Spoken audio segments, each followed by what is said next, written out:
Fala, galera do Corujão Vascaíno, estou eu aqui novamente com aquele vídeo noturno trazendo todas aquelas notícias gostosas do Vasco da Gama. Dia cheio, né? Tivemos aí uma coletiva com o Hugo Moura e o JV, que completaram 50 jogos com a camisa do Vasco. E hoje em dia, completar 50 jogos no Vasco da Gama é motivo de comemoração. Dá camisa, faz coletiva, um grande feito no Vasco da Gama hoje completar 50 jogos. Ou seja, qualquer bagre que completar 50 jogos tem direito aí a uma comemoração, a camisa personalizada, coletiva, bate foto, ganha abraço. Porra, eu sou de outro tempo. Tivemos finalmente a apresentação do Lloyd. Tá? Mais de um mês aí, 2 meses, sei lá quanto. E só hoje tiveram coragem de apresentar ele. Tivemos também a divulgação de uma entrevista dada ao jornalista Joel Silva, do nosso presidente Pedrinho, que inclusive eu coloquei na nossa capa do vídeo aí. Nós vamos falar sobre isso tudo. E fora também a questão do treinamento, da preparação do Vasco para a estreia no Brasileirão, domingo, 18h30, em São Januário, contra o Santos, provavelmente sem Neymar. Né? Provavelmente sem Neymar. Então, eu quero começar falando dessa coletiva aí do Hugo Moura e do JV. Eu não vou destacar nada dessa coletiva, não vou trazer nenhum vídeo dela, porque para mim foi uma coletiva muito inútil. E aqui eu vou fazer uma crítica aos jornalistas, aos pseudo-jornalistas, né, que frequentam lá a coletiva, porque nenhum deles teve a capacidade de fazer uma pergunta para o JV, que para mim era crucial. Como é que ele está se sentindo treinando ao lado do Maurício Lemos? Se ele acha que jogando ao lado de um jogador mais experiente, né, de seleção uruguaia, se o futebol dele pode crescer e se realmente, a partir daí, ele pode tomar conta da posição e virar o zagueiro que a gente precisa. Mas ninguém perguntou isso. Foram perguntar dele para discussão com o torcedor, né? Porra, como é que ele está se sentindo no momento? O Hugo Moura foram perguntar se ele prefere enfrentar o Santos com Neymar ou sem Neymar. Porra, pelo amor de Deus, gente. O cara tem oportunidade de ir para a coletiva para fazer umas entrevistas, umas perguntas bosta dessa. Porra, melhor não ir então, cara. O cara tem tempo de pensar uma pergunta decente. Tá sabendo dessa coletiva aí pelo menos há 24 horas. Porra, em 1 hora, em 10 minutos, eu consigo fazer 4 perguntas muito melhor do que as que apresentaram ali. Infelizmente, é isso aí. Bom, aí depois teve a entrevista, a apresentação do Lloyd, né? O Lloyd que foi apresentado. E aí o Lloyd, né, falou, né, das lives dele, falou da vontade que ele sempre teve de vir para o Vasco, que ele conhece a história do Vasco, que desde pequeno... Porra, contou aquela ladainha toda que esses jogadores agora falam aí para tentar ganhar a torcida. Mas eu quero destacar, em relação à entrevista do Lloyd, foi quando perguntaram para ele qual é a posição que ele gosta de jogar. Né? Qual é a posição que ele gosta de jogar. Mas antes de falar do Lloyd, né, antes de ver a resposta do Lloyd, eu quero relembrar aqui uma entrevista coletiva dada pelo seu Carille, falando do Lloyd. Né? Vamos pegar aqui esse ponto da entrevista do Carille e vamos ver o que ele fala aqui em relação ao Lloyd. Vou colocar aqui para a gente ouvir.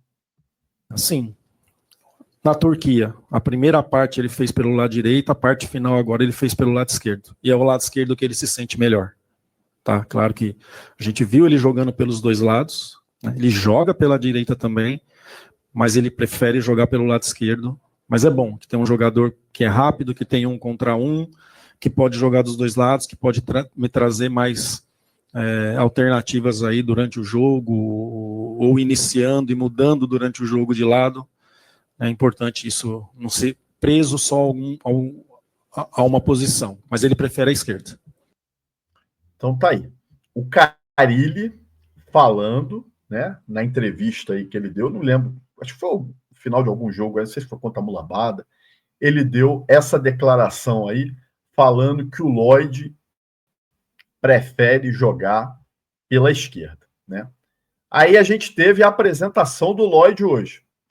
Vamos escutar, meus amigos, agora o que o Lloyd falou em relação a posicionamento dele em campo. Vamos escutar aqui. Sérgio Quinde, canal Atenção Vascaíno, seja bem-vindo ao Vasco. Eu queria que você falasse a respeito do seu posicionamento dentro de campo. Você atuava muito pelo lado direito, mas desde que você fez a sua estreia, você vem jogando mais pelo lado esquerdo. Queria que você falasse um pouquinho disso, a sua preferência, onde atuar pelo lado esquerdo, pelo lado direito, ou até mesmo alguma outra posição. Como você se sente mais à vontade dentro de campo para ajudar o Vasco? Sim, eu sempre joguei as duas posições. Eu sempre joguei na esquerda e na direita. Eu acho que é um pouco por conta da adaptação. Tem sido diferente, é um futebol diferente, é um futebol mais pegado. Mas eu estou aqui para jogar na posição em que o Mister escolher que eu tenha que fazer aquela função. Tanto na esquerda como na direita, eu posso jogar.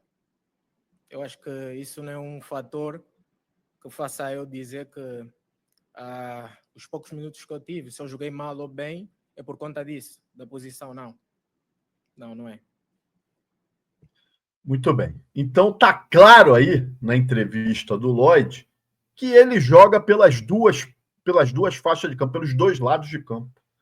Então a conclusão que eu chego é o seguinte: ou o Carille jogou um migué aí, tá mentindo quando ele falou que o cara prefere jogar pela esquerda, ou ele realmente não conhece o jogador que ele está treinando. Porque lá no time turco, as imagens que a gente viu, o mapa de calor dele era mais pela direita. Mas ele jogava pela esquerda também. E ele confirmou isso aí. Aí o Carille veio numa entrevista dizendo que ele prefere jogar pela esquerda. Ele não falou nada disso. Ele falou que joga pelos dois aonde o Carille quiser. Então, porra. Mais uma vez, o nosso treinador demonstrando que não tem conhecimento dos atletas que tem na mão. Já não é a primeira vez, tá? Teve entrevista aí que nem nome do atleta ele sabia. A grande verdade é essa. Bom, quero primeiro aqui colocar também agora o nosso alerta de bagre. Tá? Já falei, toda vez que eu colocar esse alerta de bagre aí, a gente tem que tomar cuidado. Tá? E hoje eu vou falar, saiu na mídia agora no final da tarde, informação sobre esse jogador aí. Trata-se do colombiano Dylan Borré. Dylan Borreiro, melhor dizendo. Dylan Borreiro Caicedo. Eu gostei, foi do sobrenome, Caicedo. Dylan Borreiro Caicedo. Jogador que está no Fortaleza. Tá? É um jovem jogador. Tem atualmente 22 anos. Jogador, como eu disse, colombiano. Iniciou sua carreira lá no Santa Fé. Depois passou pelo Independente Santa Fé. E aí o Atlético Mineiro compra ele quando ele faz 18 anos. E ele no Atlético Mineiro ele teve uma passagem assim muito discreta. Jogou 47 partidas, né, com 3 gols e 6 assistências. Ou seja, não emplacou, apesar de estar no elenco, né, que conquistou o título mineiro de 2020, 21 e 22, conquistou a Copa do Brasil de 2021, o Campeonato Brasileiro de 2021, a Supercopa de 2022, mas não emplacou. E aí o Atlético Mineiro vende ele para o New England, lá dos Estados Unidos, onde ele ficou 3 temporadas. Aí lá ele atuou mais vezes, né, até porque ficou mais tempo lá. E aí o Fortaleza traz ele de volta para o Brasil. E não emplaca. Aí estão dizendo, saiu na mídia hoje, que o Vasco fez uma consulta pelo jogador, só que a situação não avançou. Eu já havia dito aqui no canal que o Vasco também havia feito uma consulta pelo Marinho, experiente jogador Marinho, e também que o negócio não avançou. Aqui no Fortaleza, ele não tem sido muito aproveitado, tanto que ele jogou pouco no Campeonato Cearense, o fraco Campeonato Cearense, ele jogou pouco.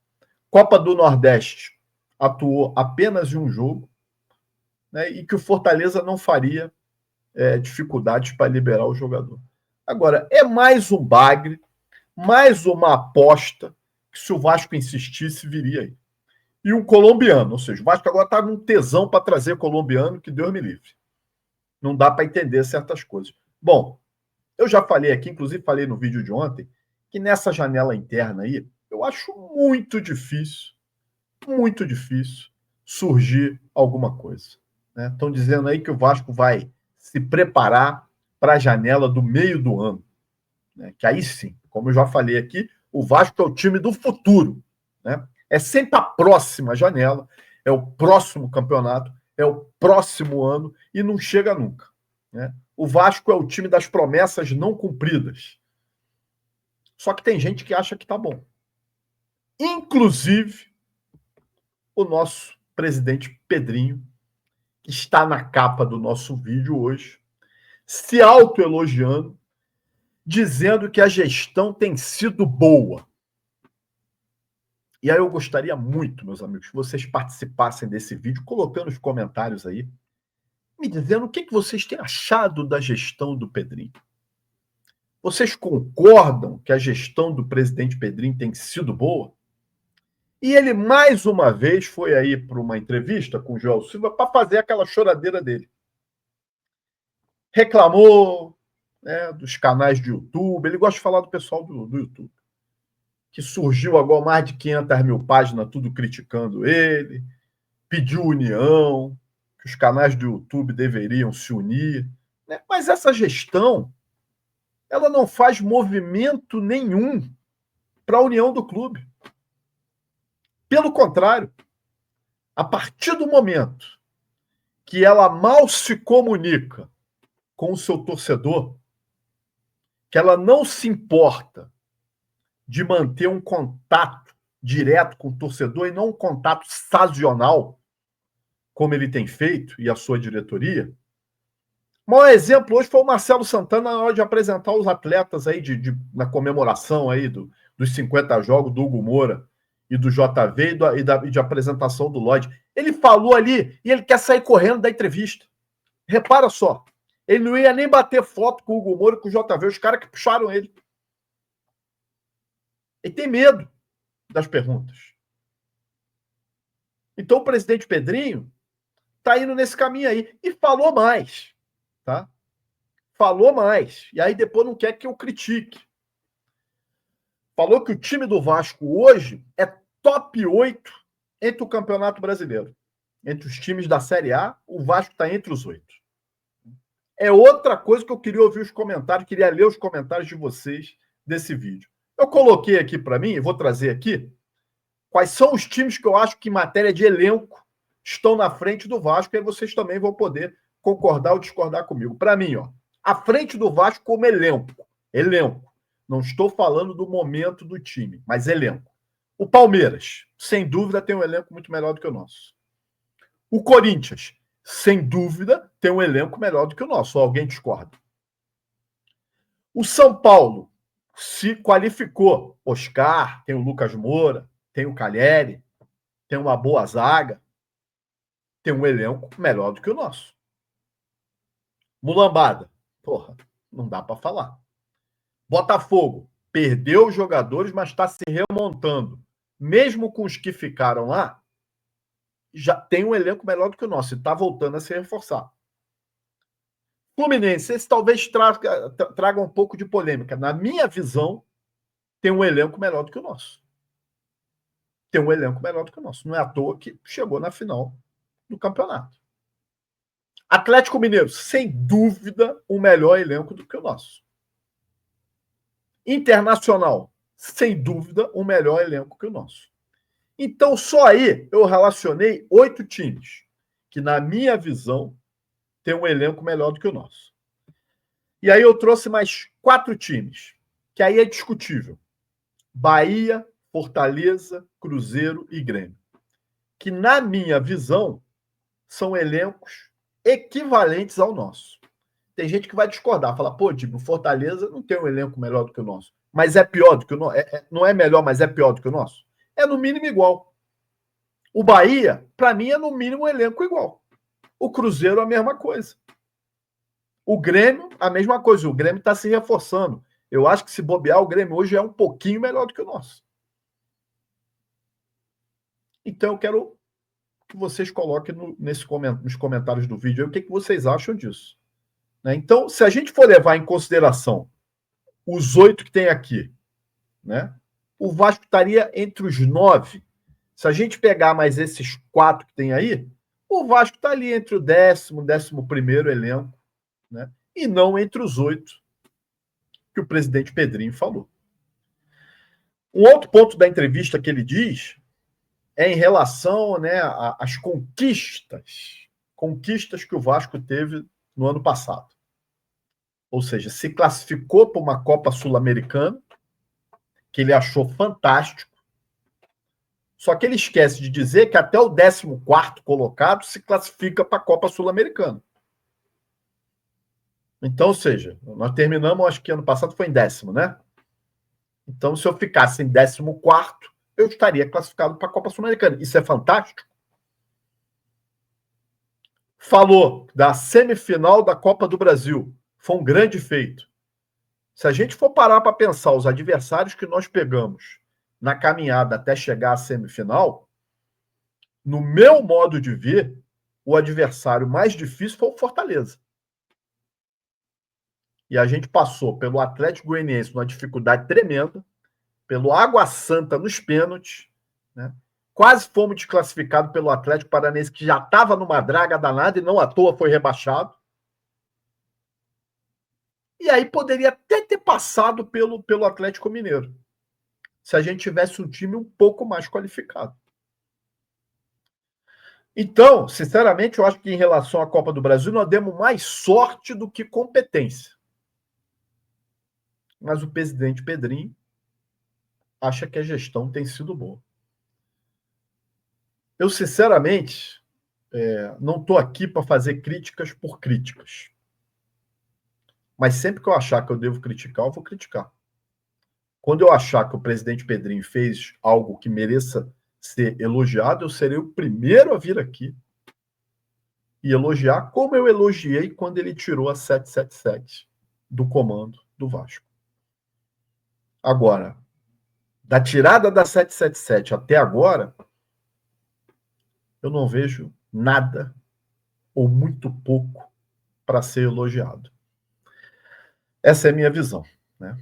O Vasco está se preparando aí para a estreia, como eu disse, né? Informações extremamente desencontradas em relação ao time titular. Eu acho que só às vésperas aí que a gente vai ter uma noção, porque ainda tem treinamento na quinta e na sexta, para a gente saber qual é o time que vai a campo. O meu time que eu escalaria seria esse aí. Léo Jardim, PH, JV, Lemos e Piton. Hugo Moura e Tietê, se tiver condições. Paulinho e Garré. Nuno e Verrete. Eu não entraria com o Coutinho logo de cara, né? A minha dúvida aí talvez fosse o Garré ou o Ryan. Pode ser, mas como estou dizendo que o Garré está treinando muito bem, eu acho que e o Garré consegue, parece que, fazer a composição do meio-campo melhor do que o Ryan. Ou seja, não deixaria o time tão aberto assim. Né? Apesar que há informações que o Neymar não vem para o jogo. Né? Então, eu faria essa distribuição exatamente para poder o Vasco poder ter uma composição de meio campo e preencher mais ali o meio campo para não ter nenhum tipo de risco, né, em relação a ser surpreendido dentro de casa. Lembrando que seria de fundamental importância o Vasco iniciar esse campeonato brasileiro com uma vitória dentro de casa para dar moral, inclusive, para a estreia da Sul-Americana, que vai ser logo depois, no dia 2, contra o Melgar, fora de casa, né, lá no Peru. Então, gente, A escalação do Santos, segundo saiu inclusive na Net Vasco, né, uma possível escalação do Santos, porque também a gente não tem ideia, né, do que vem por aí, né? A informação é que talvez o Neymar não jogue, porque voltou a sentir. Então a galera tá colocando aqui, ó, tá bem aqui embaixo, ó, saiu no GE. O Gabriel Brazão, JP Sherman, que é um bom lateral, o zagueiro Gil, antigo aí, que era do Corinthians, Zé Ivaldo, que foi contratado agora há pouco, Escobar, né? O João Schmidt, Gabriel Bom Tempo e Tassiano, mesmo que estava lá no Bahia. Ataque, Soteldo, esse aí eu quero ver como é que ele vai ser recebido em São Januário. Aí o Guilherme ou o Rochezer, né? É Rochezer, né? Que é o jogador que veio do Benfica, que inclusive foi especulado no Vasco aí, a título de especulação mesmo, né? E o Tiquinho Soares, que é o centroavante que veio do Botafogo. Né? É o time que dá para fazer um bom jogo. Enfim, gente, vamos ter que aguardar o que vem pela frente aí. Amanhã, com certeza, teremos mais notícias gostosas do Vasco da Gama. Se você gostou desse vídeo, peço que deixe seu like, compartilhe, né? Se inscreva no Corujão e, se quiser, vire membro para você poder participar das nossas lives de membro e entrar também no nosso grupo do WhatsApp. Gente, um abraço, até a próxima.